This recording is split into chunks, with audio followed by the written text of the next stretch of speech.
Page 28, the Sphinx. At the top of page 28, they talk about broken chords. It's not broken as in busted. There's something wrong with it. Simply means it's broken as in it's not all the notes at the same time. When we play a chord with all the notes at the same time, that's called a block chord. B-L-O-C-K, block.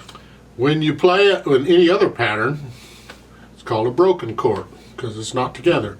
The ones they're using here is simple. You're just playing. There are all kinds of patterns. I could play it in all kinds of. It doesn't matter what the pattern is. That would be a broken chord.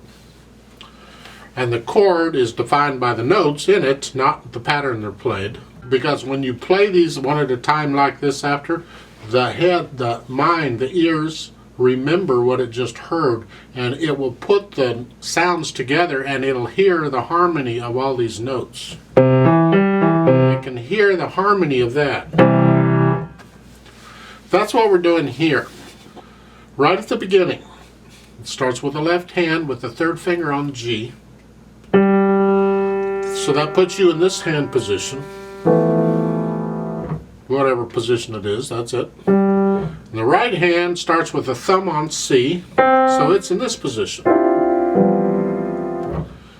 But if you look at the second measure, the first note, that is an A. We've had A's before, but it's got an LH in front of it, or above it.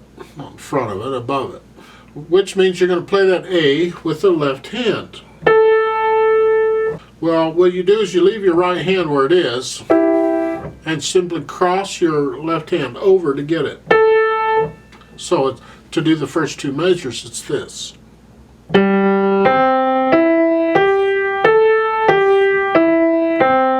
Like that. You have to look down at the keyboard on that one so you can see where you're going. But only briefly, long enough to see where you're going and get your hands where they go. Otherwise, don't be looking at the keyboard if you can help it. And that's what we're doing. Now, we don't need the LH. That's really not necessary. They're being nice to you to put it in there to help you out. The fact that the stem goes down like that and there's nothing going on in the lower staff tells you the left hand's going to play that. Now, the question will come in, well, when do I move my hand? And its answer simply is you move your hand before you need to play the note if possible. And then when you're done with this note, because the next notes, your hand has to go back down. Once you're done with that note, go ahead and move your hand back down immediately. So to sort of do most of the first line for you, you're starting here. Then when I play the G, I get up here. So I'm ready to go before I need the note, and I play the note. And then after I play the note, I immediately come down. There's no reason to stay up there anymore. My next note I need is down here. So to do that again, it's here.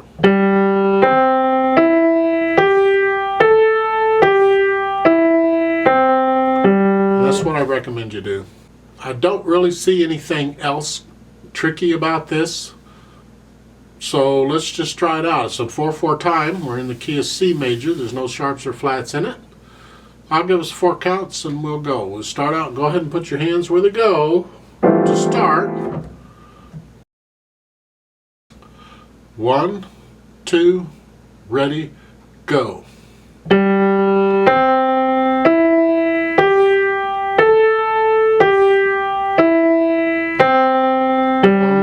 2, 3, 4. 1, 2, 3, 4.